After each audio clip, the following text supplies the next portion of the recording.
then if anybody ever asks you and you want to be in alignment, hey, even if it's just in casual conversation, maybe it's a new partner, like, have you ever cheated before?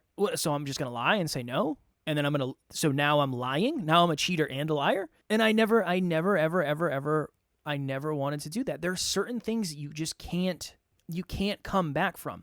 You can't be fulfilled and steal. I'm convinced of it. You can be pleasure and ego and significant, but I don't think you can be fulfilled. I really don't. I think fulfillment is universal, and I think fulfillment comes from being an authentic, best, unique version of you. Next Level Nation, welcome back to another episode of Next Level University, where we help you level up your life, your love, your health, and your wealth. We hope you enjoyed yesterday's episode number 1738. Today, for episode number 1739, there's a reason they say don't meet your heroes. Alan and I were thinking of content. We said, okay, let's do a hyper-conscious episode. So for those of you who might be new or newer, this podcast used to be called the Hyper-Conscious Podcast back up until, I think, 2019, maybe? I don't know, right around episode 500, I think we switched. Brandon came on the team while it was hyper-conscious. I believe that was December of 2019. No, because December of 2019 was... Here we go. Top Notch Live. Okay. Right? No, that was January of 2020 was Top Notch Live. Yeah. And then the tail end of 2020 is when we rebranded, I think. Okay. Well, I know that when we did the 500 episode celebration, we were Next Level U. So yes. I think it was between 400 and 500, I think, when we switched. So just a little awareness for everybody. But this used to be the Hyper-Conscious Podcast, where we said, change the way you think, change the way you act, change the way you live. Fire. And then we said, nobody knows what the hell hyper-conscious means. I loved it. Still my favorite name. Artwork was cartoonish. Still loved it. I still think it's the best artwork of all time. I do. I'm biased, but I do. But we were talking about, okay, well, what kind of episode should we do? What are we going through? What stories do we have? And Alan said, why don't we look back into an old episode and do a new take on it? And while this isn't exactly what it is, while we were looking back on our old content, Alan said, can you read off some of the titles? Like, what were we talking about back then? And I said, yeah, okay, this was, Growing Pains, and then this was a guest. And I said, isn't it interesting how a lot of the guests that we had on, we kind of look as, and I use this term lightly, fraudish now. We had people on that we were super, super, super excited to meet and to get to know and to talk to behind the scenes, potentially hang out with behind the scenes. And this isn't everyone. I'm not saying this about everyone. It's definitely not everyone. It's the minority of the people, not the majority. But we realize that one of the reasons people say don't meet your heroes is because when you see someone online or it's a sports person or on stage or you read their books or whatever it is, you are the one that is forming some sort of expectation of that person. And as you get closer to someone, you get closer to the truth. We used to say that all the time. The closer you get to someone, the closer you get to the truth. And then you spend time behind the scenes with someone when they're not their self-improvement self, and they're their real self or whatever it may be. And we've had a lot of experiences where we've left very disappointed. And I told Alan, I said, I'm going, you know, if you're listening to this episode, I'm actually in Toronto right now. And I said, Evan Carmichael's one that never, I just kicked something under my desk, never shifted for me. One of the things I'll say when I interview him and I introduce him for Podcast Growth U is something along the lines of, the more I've known Evan, the more respect I've gained for him. Because he just tells the truth. Even if it doesn't make him look good. Even if it's not the best for perception. I feel like he just kind of tells the truth. I messaged him a few months ago and said, hey, Ev, question for you. What would you suggest we do to get more speeches? And he said, send 100 times more messages than you're sending. And I said this in joking on a previous episode. That's an Evan Carmichael thing to say. Like, that is the advice Evan Carmichael would give you. 100 times 0, baby. Yeah, right? We're doing it. We We're took doing the it. advice. We're doing I 0 love it. messages. I Yeah. love that. I love that advice. I appreciate that advice because he's one of the top speakers in our industry, and he could have, a lot of other people who have done far less speaking than him have a $500 course on how to get more speeches. You know what I mean? Yeah. The 3 quick tips to And I make it to the top of the speaking to get to game. the top. Oh, you These are charge too. You charge. You ever hear this one? You don't charge enough. Yeah, of course. Yeah, I think that's not the problem. That's what it is, yeah. I seriously don't think that's the why. problem. But that's Kev, that's let's a piece of unpack it, too. that. Why do you? Let's go through at least 3 or 4. Like, let's unpack why that advice is so good. Seriously. Because it's the truth. In a world where everybody is trying to sell you their thing, he is just telling you the unsexy fundamental that nobody else could sell. Imagine if somebody was selling a course. What is it Occam's razor? Yeah, the simplest explanation is the most likely. Right? It's most likely, yeah. In a world where everybody's trying to say, do these 3 steps, do these 5 steps, do these 7 steps, use this language, you click this thing, it's this thing, it's this thing, it's this thing. When someone comes out and says, look, I know you think you should send one message and then get like $1 million speech, but that's just not the way it works. You got to send 100 messages a day, every single day for the rest of the year, and you might get 10 speeches. Probably not even. Yeah. Right. Yeah, if you're lucky. If you're lucky, you'll get 10. Number 1, it's real. It's real advice based on experience and knowledge. That's 1. 2, it relies purely on effort and consistency. And you don't have to he's go leading by example. 100%. That's another And you don't one. have to go buy He's not asking something. you to do something he's not doing. Right. That's a big one for me. That. He has more credibility than anybody who has ever slid in my DMs and offered me some sort of speaking hack. He has far more credibility. Okay, why? Because he's spoken on stage with The best speakers in the world. Yeah. And been paid a lot of money to speak, which everybody else is advertising, but he didn't say anything about that. He didn't mention paid. Didn't say anything about that. Didn't say you're going to get a $100,000 speech. Didn't mention any of that. That. You can tell where it's coming from. Some people... I said this on a podcast the other day. Somebody said, where can people find you? Where can they learn more? And I said, just email me. Just email me. Here's my email, kevin@nextleveluniverse.com. I'll answer you. You can ask me questions. You don't have to pay me to answer questions. Now, if you send me a 25-minute audio message... I don't know. Maybe I'll say this would be more beneficial for us to hop on a coaching call, right? That's a potential. But I want to help. So the degree I'm capable of helping is the degree at which I draw the line where I'm going to respond. And you can tell when people are in it to help, and you can tell when people are in it just to make money. And Evan's not in it to make money. That's another big one. But you and I, we've spent time with him behind the scenes. We've been out to dinner with Evan. I'm going to spend a lot of time, from my understanding, I'm going to be with him a lot when I'm up there. I'm excited. I'm not nervous that, I really hope when we go to this place, it doesn't change. Because we've had mentors in the past that we spent time with behind the scenes that were just not good people. When you say fraudish, Yeah. what did you mean? The difference between the person that they portray and then the person that they are behind the scenes. It's almost like an act. It's almost an act. That it's like they're an actor or an actress, and their social media or their appearances or whatever it is when they're that character, and then behind the scenes they're completely different.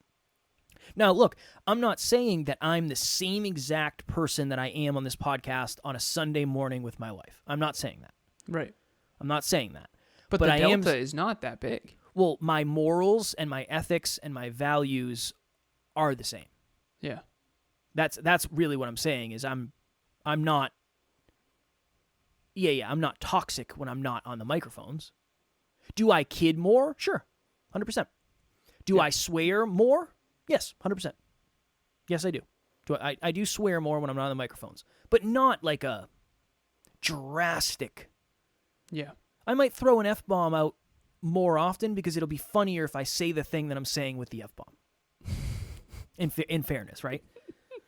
But that's why people say don't just be careful who you meet. Now, again, I'm not saying that it's always going to be that way. We've met some amazing people who I respect way more than I thought I would behind the scenes because they're just really, really good humans. But it's gone the other way too. It's gone the other way. Shout out to David. I'm going up to Toronto, and David messaged me. He heard it on the podcast. He lives in Toronto. And he said, hey, man, let's meet up when you come up here.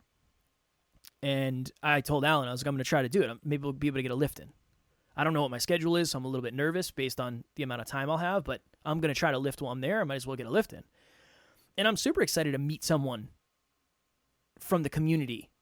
Again, Yeah. we've met David. We met him in at Evan Carmichael's meetup one time. But I'm Many super years excited for ago. that. I love meeting the NLU community. I love it because I could just be myself. It's the best. And I do also have a giant fear of disappointing people, as we know. That has always been one of my fears, is I don't want somebody to meet me in person and then think I'm way worse than they thought I was going to be. But you can take that too far. Where I wanted to go with this episode is because Kev asked, he always does. He's like, well, what's the value to the listener? Which I appreciate. That's the Good whole job. point of this. Yeah, it's the whole point. Which even that in and of itself is like rarer than I thought, to be honest. Yeah, I we've had never one podcaster literally say to me, he's like, dude, I don't really care about my listener. same. I remember being like, Yeah. One of my favorite lines. I don't know if and this is even for me then. this is something we have never once said. Ever once said to a guest. Here's how you sell to my audience. Never. I We have know. never, ever said that one time. And I get emails like that all the time. I don't care. I'm good. Thank you. I don't need to sell to your audience. I'm going to add value, and then if somebody finds it impactful or moving or they resonate, they'll come listen to the podcast. Awesome. I'm not trying to get 1 million people to come coach from this podcast. Like, that's not what I'm here to do. You know, it's all syntax. Number 1 is add value. Number 2 is practice craft. Number 3 is if it's aligned, and I do 1 and 2, it would be nice to also coach more people. Yeah, that's fair. That's great. Wanting to coach more people is wonderful. But it's the syntax that matters. I'm here to add value and serve, number 1. I'm here to practice my craft, number 2, and improve as a person, as an orator, as a speaker, as a trainer, as a coach. And then number 3, if someone also wants to coach and they want me to help them be more successful and fulfilled, great, awesome, reach out. Okay. What I wanted to do, speaking of success and fulfillment, is this is the thing that I've realized. Because Kevin and I have talked a lot about what's the right amount of truth. And this goes into the whole moral, ethical dilemma of where do you draw the line of privacy? So we're public figures, quote unquote. We're on a public medium. Anyone in the world can access this for free on YouTube or on Spotify or on Apple Podcasts or all the platforms. So I have an ethical, moral, spiritual, philosophical obligation to be as truthful as I possibly can on this microphone. But now there's context, there's who's listening, there's things that can be taken out of context, there's, am I allowed my own private thoughts that I don't have, right? So this is where it gets, because I always say I've never once lied to Emilia, I never will, about anything. I mean, I've made that rule with myself, but first that means I can't lie to myself. And so there's this framework called the primary truth, secondary truth, tertiary truth. Some people remember this from past episodes. Some people that are new won't. But it's a game changer because here's my truth. You cannot be fulfilled, myself included, while being fraudulent. I don't believe fulfillment can exist without authenticity with self. I believe that we are fulfilled to the extent that we are truthful with self. Emilia and I had a challenging discussion recently and I told her this. I said, we woke up this morning, I was talking about it, and I said, this is what I do in my mind. Whenever her and I are not on the same page about anything, and or we have some sort of challenging conflict or a contentious moment, not like a crazy blowout or fight or anything like that. We don't do any of that. But disagree moments. I go into my consciousness and I say, am I upholding the standard that I need to uphold in my own moral, ethical standard for the partner that I want to be? Am I my best self? Am I being my best self in this relationship? Have I been my best self in this relationship? And if the answer is no, okay, what percentage? Okay, I'm 8 out of 10. So I'm an 8 out of 10 of my best self. Okay, so where's the 2? And how do I improve that? And then the other part of me, and then I take ownership for the 2. The delta between 8 and 10, I take ownership. Like, listen, honestly, I haven't been communicating well. I've been spread thin. I haven't gotten good sleep. You've been taking care of the fur babies more than me. I'm jeffing on kitchen man, like whatever it is, okay? But then simultaneously, and I get why this is so hard, I have to also say, what part of this is not mine? Like, where, and here's the 2 questions to give everybody, and this is relationship stuff, but I'll bring it back. Number 1, does she deserve better than this? Yes, she does. And I'm going to improve. Okay, Alan, get better. Take ownership, get better. Boom. But sometimes I have that question and I go, no, I am my best self and I am a magnificent partner. And lately I've been showing up in all my greatness, for lack of better phrasing. I mean, if anything, please compare me to other men because I need you to know what, So, because you can fall down the rabbit hole of like standard up the ante. Like there is no, I'm not perfect, but there's nothing to complain about here right now lately. Okay. So if there's no delta, so number 1 is, does she deserve better than this? And normally it's yes. Normally it's, yeah, Alan, you're jeffing. Here's where you're jeffing. Go work on it. Own it. Work on it. Every now and then we'll have a point of contention where it's like, no. And then I ask the second question. NLU listener, what is happening? I just wanted to jump in here and let you know, if you want to get to the next level faster, we have a free virtual monthly meetup at the first Thursday of every month, 6 p.m. Eastern Time. You can connect with like-minded people and become a bigger part of this amazing global community. The link to register will be in the show notes. So the first filter we got through. And the second question is, do I deserve better than this? And sometimes it's like, yep. And I'm like, okay, I'm being treated unfairly. And not the unfairly like you took my toy, like as a kid. I mean unfairly meaning this is really not okay or sustainable. And truth be told, I'm being treated in a way that I don't think is valid or justified. I'm being treated unjustly. And again, not much, right? This is not like poor me, right? But that's the second part. And then that's where I have to hold the mirror. And I say, sweetheart, from my perspective, XYZ, and do you feel like you've been at your best lately? Because I need to know if she feels the same way. And she'll be like, no. I said 0 to 10. She said 4. I said, okay, cool. All right, good. Because I've been guilty in the past of taking all the ownership and then working on it and realizing nothing got better because I wasn't the root cause of the challenge. Okay, so what does all that mean? All I'm doing in that is making sure that who I am being in my relationship with Emilia and is matching up with who I think I am and what I say I am. And this brings it back to the framework, the tertiary truth. Tertiary truth is who you want others to believe you are. Secondary truth is who you want to believe you are. Primary truth is who you really are. And what Kevin and I have found with when he says fraud-ish, what he means is people who think they're better than they are.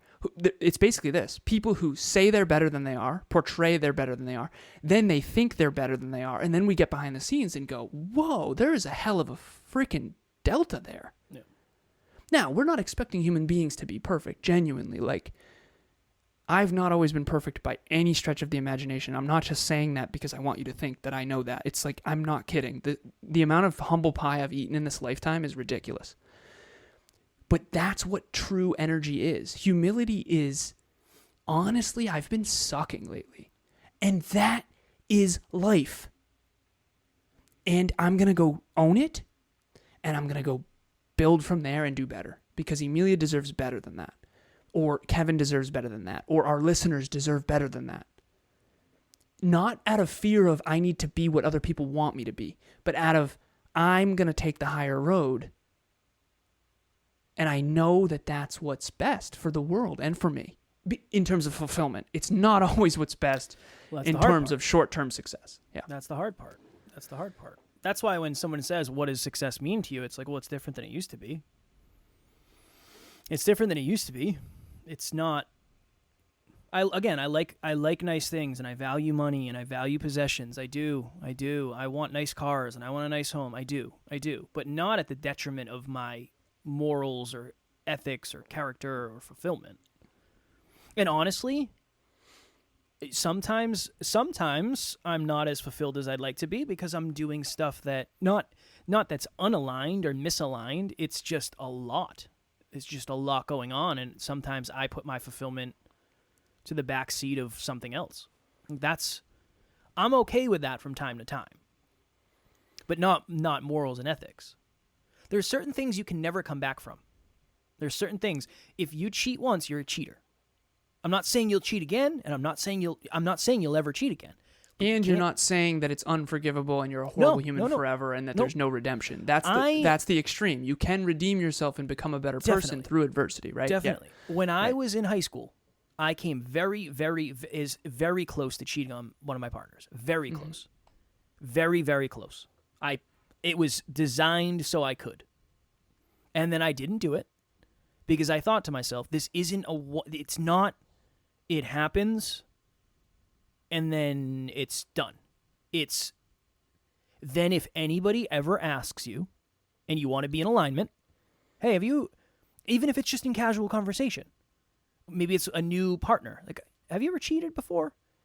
So I'm just going to lie and say no. And then so now I'm lying. Now I'm a cheater and a liar. Oh, brutal. And I never, ever wanted to do that. There are certain things you just can't come back from. Potential Next Level social media client messaged me and said, hey, can you send me some results, some of the benefits of working with you? And I was like, yeah, of course. I'll screenshot a couple things. We have some data in the program we use. Sure. And I had a moment where I know exactly what some of the people, not everyone, again, I'm not saying this is everyone, would do. They would go right to the accounts that are the ones that are spending hundreds, if not thousands of dollars per month on ads and screenshotted those. And those are the first I checked off of like, all right, we can't, that's not one, that's not one, that's not one, that's not one. You know how easy it would be to do that? Nobody would know. This potential client wouldn't know. I have no idea. How would you know? You couldn't. So that's why this is such a wonky thing. It's a very, very, very, very, very fine line. If you want to know someone's true character, the only way to figure that out is to look at who they surround themselves with and look at the opinions of those people. Like, if you want to know who I really am behind the scenes, you have to ask Emilia. You have to ask Kev. Yeah. You have to ask the people who have seen me behind the scenes. And not all of it's pretty, I understand that. It's good, bad, and ugly. But I'll tell you what, that's the opinions that are accurate. If you saw me once at Next Level Live, you don't know all of me. Right? And so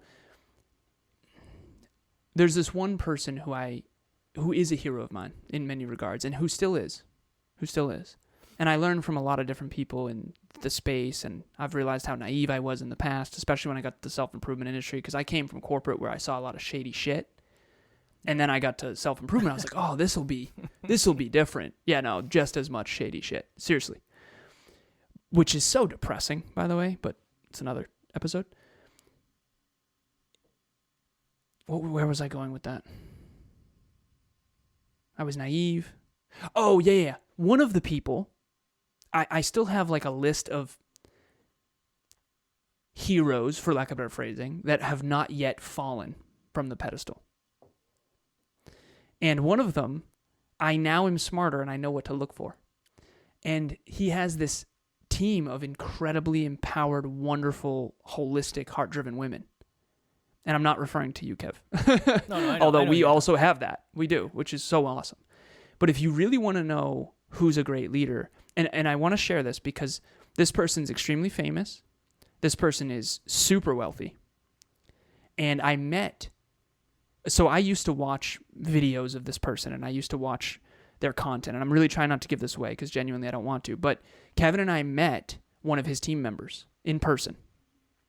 And I'll never forget this as long as I live. We're at dinner with this woman who works on this person's team, and she said, "I'm telling you right now, he is exactly who you think, behind the scenes. Like, I work with him. I've met his wife. I'm at his house. Like, she actually was in one of the recordings of one of the videos that I watch. And I was like, holy crap. And then we got to meet her. That was cool. That was during the phase of you and I, like, meeting our heroes, and we've met many of them.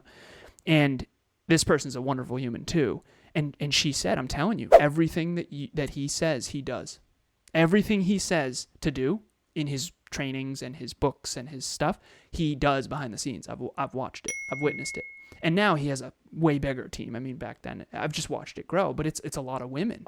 And I think that if you want to know the truth about any leader, you look at the team. You look at the friends. You look at the integrity of the community. You can tell a lot about who you surround yourself with. Guilty through association is a thing. And you and I have purposely, literally filtered ourselves out of some toxic environments where I'm embarrassed we were ever even in them, to be honest with you. Yeah, same. But who we surround ourselves with, who we filter out and don't, and who we decide to be around are the best people we can find. And I'm very proud of the NLU team. I'm very proud of the NLU community. I'm very proud of the standard we've set for this integrity thing and this authenticity thing. Because while we're not perfect and it's very hard to transcode something at the top of the funnel and then be the same behind the scenes, that's like nearly impossible in many regards. But if you can make sure you're not hypocritical. One of my biggest challenges in this life is some of the advice that I give to other people is actually not what's optimal for me. A lot of the things that I do on a daily basis, I'm not even kidding, Kev, this is like a genuine conundrum I've never even talked to you about. A lot of the habits that I do, that I track, I'm actually tracking because I can't authentically teach them unless I track them, even though they're not actually optimal for me.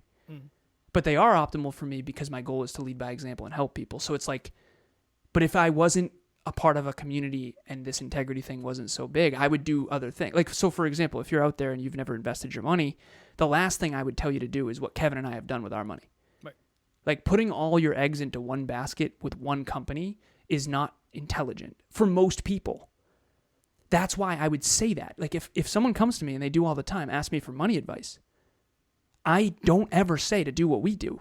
Like, what we did was very reckless and optimal for us, but not for everybody else. And so I have to say that disclaimer before I literally say, I'm not using that anymore. I have no longer been doing that anymore, but I still think you should. Yep. But I need you to know that I'm not doing that every day. And that's why I use the Dreamliner every day. Part of it is I can't sell it if I'm not using it. I can't sell it as well if I'm not using it. But the Dreamliner wasn't designed for me. It's designed for our community. And so that was a big crying episode on one of our huddles. Point of contention. Yeah. Would be a good way to put it. That was a tough one. Yeah, that was a tough one. I think we had at least one, if not two, new team members at that point too. And it was like, hey, welcome. This hasn't happened in years, but sometimes it happens, and we always reconnect better than before. Always. I think that's a really good point. The team and the associations, I think, is really, really, really important. I think it's a really valuable. Yeah, I think it's really valuable. I've been with partners in the past, business partners, friends, intimate partners, where it was like, I don't know if I am really proud to be with you. I've never once had that thought with Amelia. Never once. I don't think I've ever had it with you either. There's a thought, though. You said, I don't think.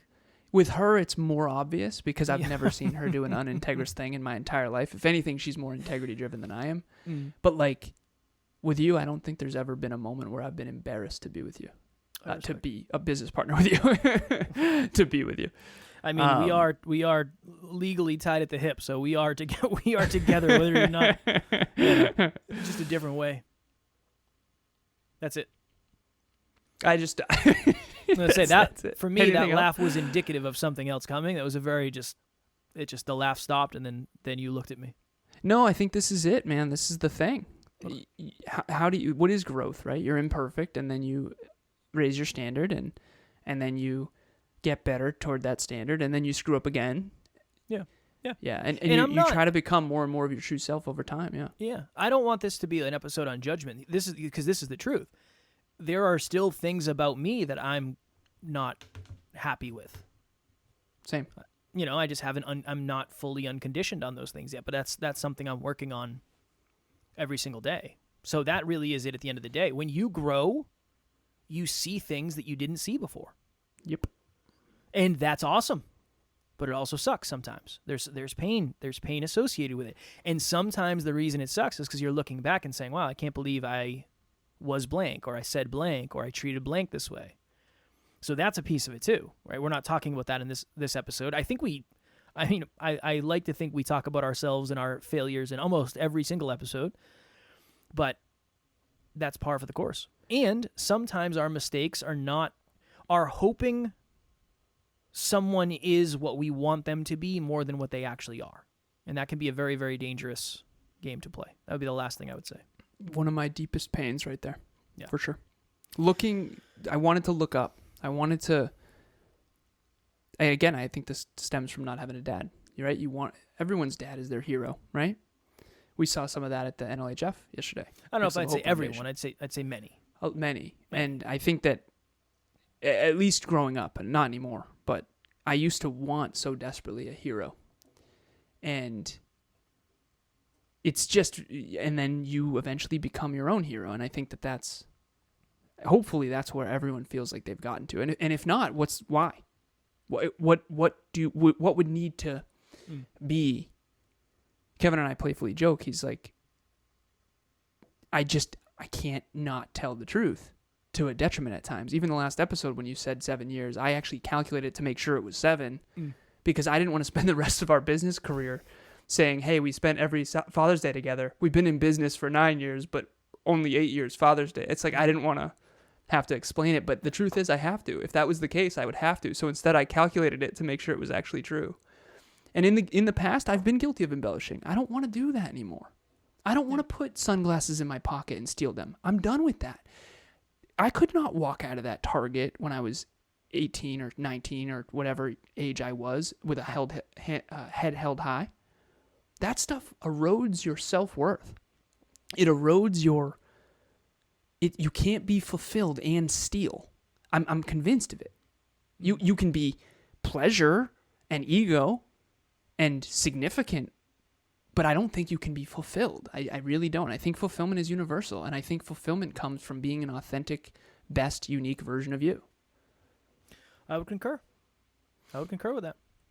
Next Level Nation, if you would be so kind to leave us a review, we would appreciate that very much. Make sure you are subscribed so you never miss an episode of NLU, whether you're on your podcast platform of choice or the old YouTube machine where you can see our mugs. We have a private Facebook group called Next Level Nation. We would love to have you in there. If we're talking about a positive community of human beings, Next Level Nation is 1,000% that. So we'll have the link in the show notes. As always, we love you. We appreciate you. Grateful for each and every one of you. And at NLU, we don't have fans. We have family. We will talk to you all tomorrow.